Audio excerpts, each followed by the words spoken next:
Enfin, il répara le bateau avec des épaves de navires, et il se fit une cahute avec de la terre glaise et des troncs d'arbres. Le passage étant connu, les voyageurs se présentèrent.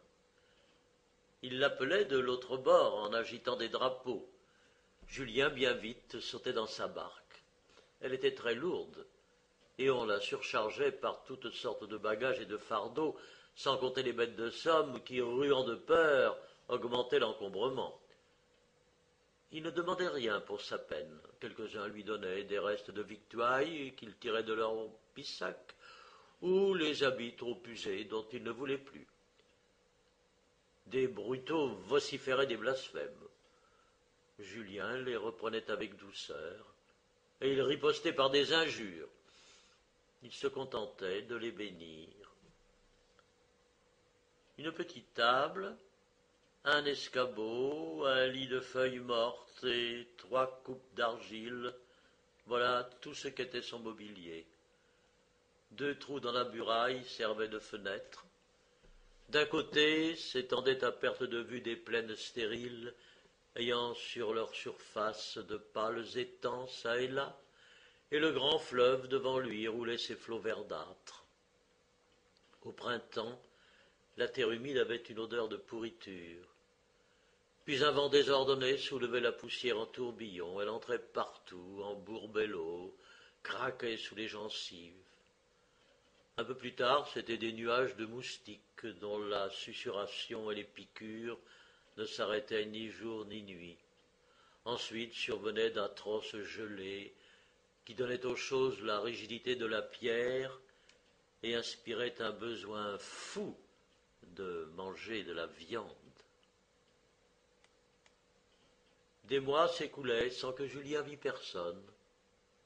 Souvent, il fermait les yeux, tâchant par la mémoire de revenir dans sa jeunesse, et la cour d'un château apparaissait, avec des lévriers sur un perron, des valets dans la salle d'armes, et sous un berceau de pampres, un adolescent à cheveux blonds, entre un vieillard couvert de fourrure et une dame à grand N nain. Tout à coup, les 2 cadavres étaient là. Il se jetait à plat ventre sur son lit et répétait en pleurant « Ah, pauvre père, pauvre mère, pauvre mère !» et tombait dans un assoupissement où les visions funèbres continuaient. Une nuit qu'il dormait, il crut entendre quelqu'un l'appeler. Il tendit l'oreille et ne distingua que le mugissement des flots. Mais la même voix reprit « Julien !» Elle venait de l'autre bord, ce qui lui parut extraordinaire, vu la largeur du fleuve. Une 3e fois, on appela « Julien !» Et cette voix haute avait l'intonation d'une cloche d'église. Ayant allumé sa lanterne, il sortit de la cahute. Un ouragan furieux emplissait la nuit. Les ténèbres étaient profondes et çà et là déchirées par la blancheur des vagues qui bondissaient.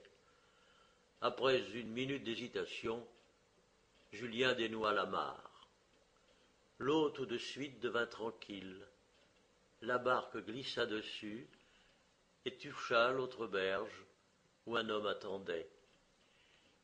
Il était enveloppé d'une toile en lambeaux, la figure pareille à un masque de plâtre, et les 2 yeux plus rouges que des charbons.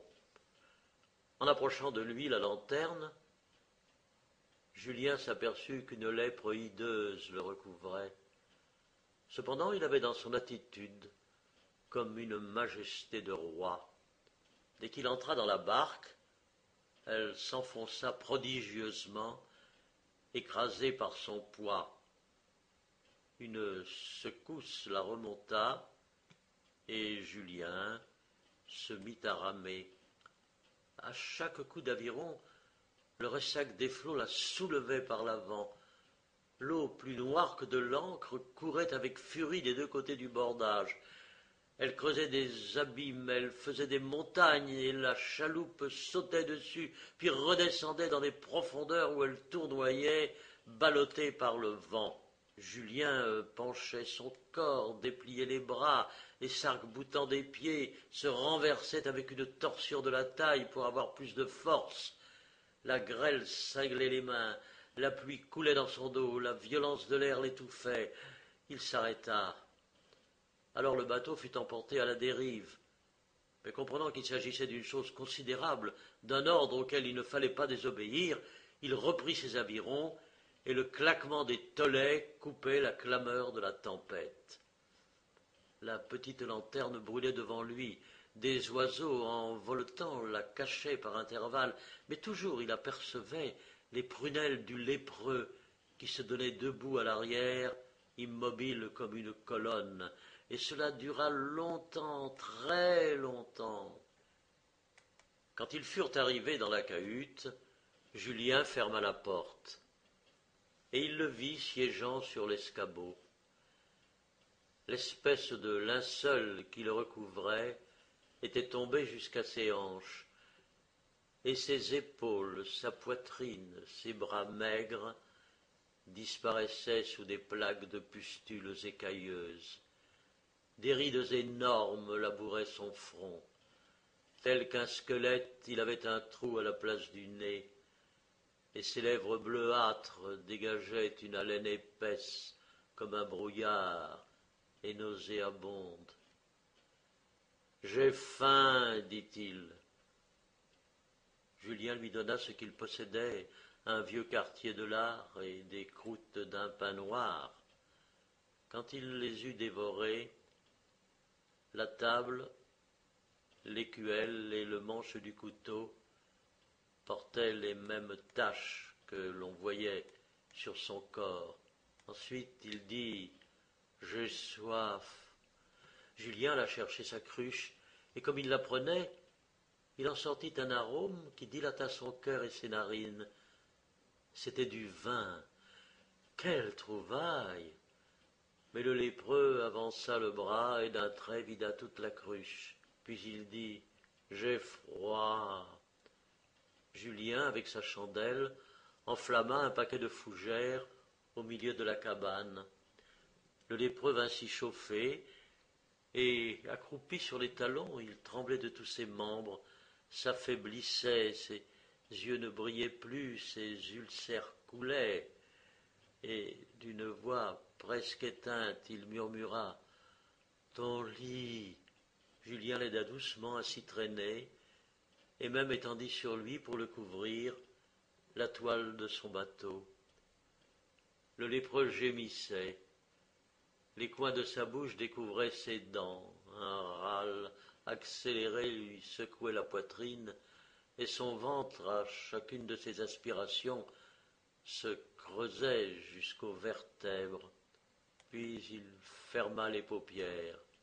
« C'est comme de la glace dans mes os, viens près de moi. » Et Julien, écartant la toile, se coucha sur les feuilles mortes près de lui, côte à côte.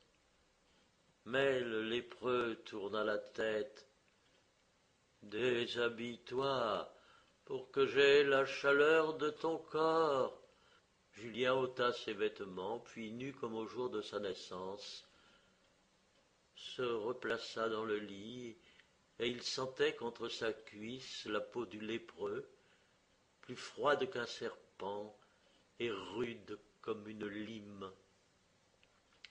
Il tâchait de l'encourager, et l'autre répondait en haletant « Ah, je vais mourir, rapproche-toi, réchauffe-moi, pas avec les mains, non, avec toute ta personne. » Julien s'étala dessus complètement, bouche contre bouche, poitrine sur poitrine.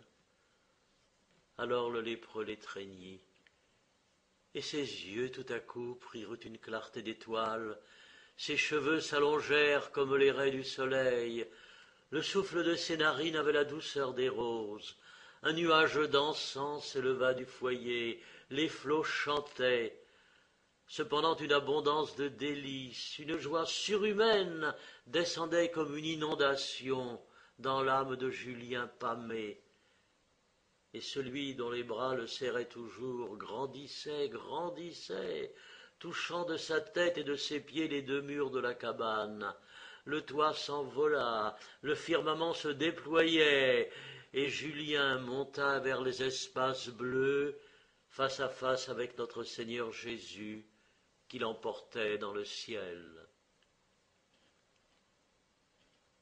Et voilà l'histoire de Saint Julien l'Hospitalier, telle à peu près qu'on la trouve sur un vitrail d'église dans mon pays.